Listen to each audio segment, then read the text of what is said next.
Hi there, Peter, and welcome to your how-to guide on making community request cards.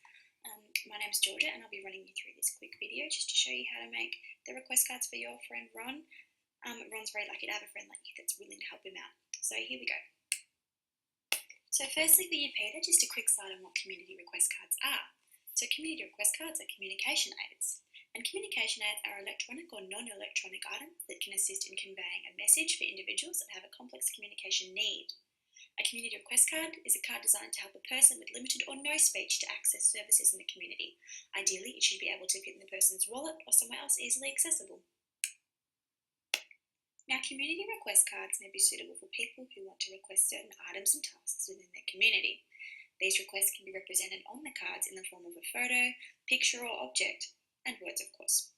The cards include information about what the person wants and what the individual receiving the card should do.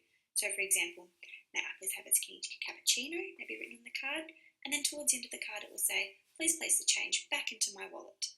A number of different cards can be made for different situations in the person's life that they may encounter frequently or really enjoy. So Peter, I've just included a little picture example for you there to show you how the community request cards might be set out or presented. So each community request card can contain a whole message and an image. The user can expand and improve upon their independence in the community by presenting the card to access services or request items that they may not have been able to do beforehand. Creating a sense of community involvement and independence can raise the individual's self-confidence and sense of self-worth. So Peter, when you and Ron begin to make his community request cards, it's important to remember that the information written on the request card is mainly for the person that the individual with the communication needs comes into contact with within the community. So the person using the community request card does not necessarily need to be able to read or understand exactly what is printed on the card, as it can be handed over to the community member to be read and understood. So sometimes that's why we use things like images or objects attached to the card, because sometimes that has more meaning for the person who's trying to use these cards as their means of communication. Peter, I've included this slide in here for you just to have a brief look at what some forms of community request cards do look like.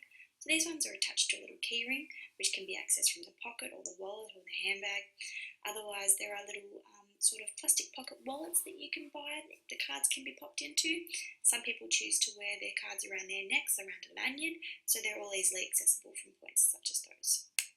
This slide will also be useful to you as it shows the layout of the cards and how images are used to support the writing on the cards, or how the cards can include options and things like that for the communication user of the community request cards, and for the community member who they're passing the cards over to. So these last few slides I've included here for you, Peter, will probably be of the most value to you, as they're going to sort of describe to you how to make the community request cards and then how to introduce them and implement them into the community. So firstly, let's run over how we're going to make them. I've included a step-by-step sort of procedure that you'll be able to follow quite easily, I'm hoping. So here we go. First of all, we need to decide what activity to start with. So choose something that the person does regularly and enjoys to do. That's a good start. And then the second step will be to decide on the size of the card. Some people may need larger cards so they can hold them, while others may need the card to be small enough to go in their wallet or on their keychain or lanyard. Step 3 would be to decide on the message or the request to be made and how it should be presented.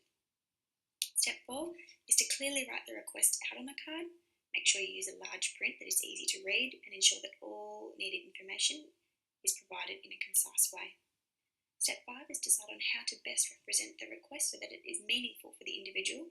For example, objects, photos or illustrations, as not all users will be able to understand written word.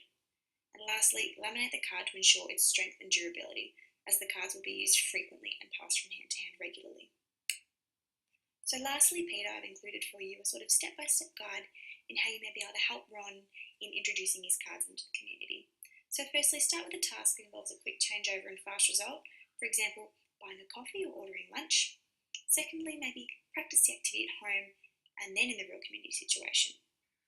Thirdly, accompanying Ron to where he will be using the cards or to wherever the request would usually take place. Fourth, maybe show an example of handing the card over and waiting for the community member to respond from the card that you've given, sort of modelling the action for Ron, essentially. And then number 5 is try assisting Ron, but not as much, rather than modelling the whole task, maybe helping him with parts of the task that he may find challenging. And then hopefully in step 6, he'll be able to practice the activity and gradually reduce the given support needed for a successful exchange or request. Peter and Ron, if you'd like to access any more information, Scope Victoria's website has some great resources and information that can be accessed by everyone. And I've included their website in this slide, and there's some more references to follow. Thanks for watching, and I hope you found it helpful.